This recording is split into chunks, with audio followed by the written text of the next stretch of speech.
Aquí te enseño cómo hacer unos chiles chichitos en un minuto. Agregar agua.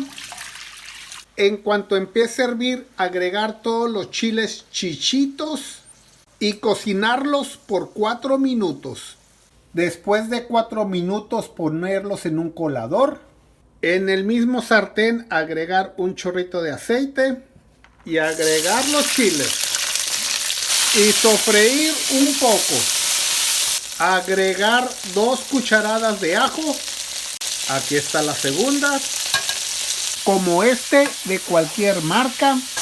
Y seguir sofriendo. Agregar una cucharada de chile. Como este de cualquier marca.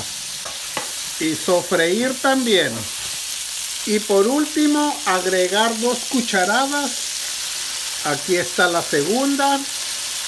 De stir fry sauce, de esta salsa para freír, de cualquier marca. Y seguir sofriendo por un momento. Y así quedaron estos ricos y deliciosos chichiro peppers o chiles chichito. Anímate a hacer estos ricos chiles chichitos y aquí nos vemos en el próximo video de Recetas en un Minuto. Saludos.